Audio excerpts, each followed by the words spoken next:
মামুনের মা যেটা আমাকে বলছে, মামুনের মা একবার আমার জেন্ডার নিয়ে কথা বলে সে আমাকে বলছে যে হিজড়া, আবার সে বলছে লুচ্চা বেডা, আবার সে বলতেছে পাঠা। যেহেতু আমাকে সে পাঠা বলতেছে, এখন আপনাদের কাছে আমার প্রশ্ন, পাঠা কি ছেলে না মেয়ে? পাঠাকে দিয়েই তো একজন পাঠির সাথে লাগাই দেওয়া যায়, তাই না? নিয়ে বসে ভিডিও করেন, ছবি তোলেন, এটা কেন করেন? আমি অ্যাজ এ কন্টেন্ট ক্রিয়েটর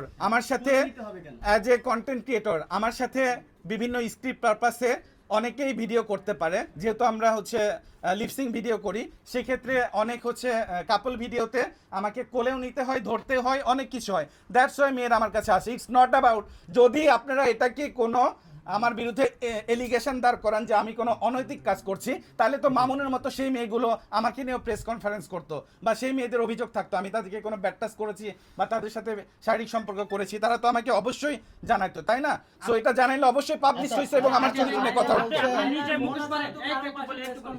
আচ্ছা, আপনি নিজে মুখোশ করে অন্যের মুখোশ খুলতেছেন, আপনি মাস্ক পরার রহস্য কি একটু যদি বলেন? আমি তো পাবলিক ফিগার, তাহলে আপনি মাস্ক ছাড়া কথা বলবেন। আমি অবশ্যই মাস্ক, আমি লাইলা মোহনা ছাড়া তো আমি এখন পর্যন্ত কারো ফোন কল পাই নাই। আমি যখন ফোন কল পাবো, আমি ইকরারটা পেয়েছি, আমি ইকরাকে নিয়ে করেছি, আমি যখন ফোন কল পাবো আমি অবশ্যই করব।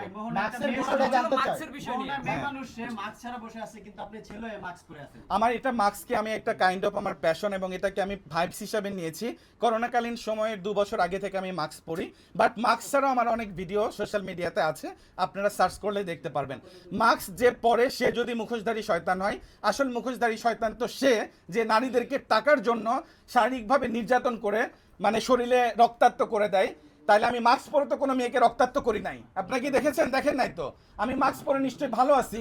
এরকম মামুনও যদি মাস্ক পরে কোনো মেয়েকে নির্যাতন না করতো, তাহলে তো আমার মনে হতো যে মামুন আমার চেয়েও বেটার। এই মাস্ক পরা নিয়ে মামুনের মেয়ে একটি বার্তা দিয়েছে, সেটা হচ্ছে আপনি এই বার্তাটা আপনারাই প্রেস করেছেন। আপনি নারী না পুরুষ, এটা মাস্ক পরার কারণে, লম্বা লম্বা চুলের কারণে আচ্ছা, হ্যাঁ, আইডেন্টিফাই করতে পারছেন। ওকে, মামুনের মা যেটা আমাকে বলছে, মামুনের মা একবার আমার জেন্ডার নিয়ে কথা বলে সে আমাকে বলছে যে হিজড়া, আবার সে বলছে লুচ্চা বেডা, আবার সে বলতেছে পাঠা।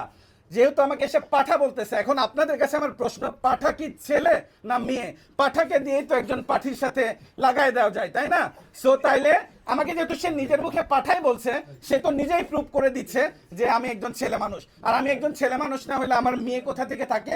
বা আমার ওয়াইফ প্রিমিয়ার ব্যাংকের একজন ম্যানেজার, আমার সাথে 10 বছর সংসার করেছে। একটা মেয়ে তো কখনো একটা থার্ড জেন্ডার বা একজন হিজড়ার সাথে 10 বছর সংসার করবে না, এটা থেকে তো বোঝা যাচ্ছে। আর চুল বড় নিয়ে যেটা মামুনের মা বলেছে, ঢাকা ইউনিভার্সিটিতে যান, চারুকারু ডিপার্টমেন্টে যান, রাজশাহী ইউনিভার্সিটিতে যান, চট্টগ্রাম ইউনিভার্সিটিতে যান, চারুকারু ডিপার্টমেন্টের প্রত্যেকটা ছেলের আমার চেয়ে বড় বড় চুল। এছাড়াও বাংলাদেশের অনেক সিঙ্গার আছে, যেমন আইব বাচ্চু, জেমস বা আদার্স আরও যারা আছেন, হাসান, তাদের অনেক বড় বড় চুল, যাদের চুল কোমরে পড়ে। তো চুল বড় থাকলে আর মাস্ক পরলে যদি থার্ড জেন্ডার হইতো, তাইলে তো আমি বলবো যে তারাও থার্ড জেন্ডার। তাদের চুল বড়, কিন্তু তারা তো ক্যামেরার সামনে আমার অসংখ্য ভিডিও, আমি যেহেতু সোশ্যাল প্ল্যাটফর্মে একজন অ্যাক্টিভ পারসন, সোশ্যাল প্ল্যাটফর্মে আমার অসংখ্য ভিডিও মাস্ক ছাড়া আছে। ইটস নট লাইক যে আমি একদম মাস্ক ছাড়া কখনোই আসি নাই।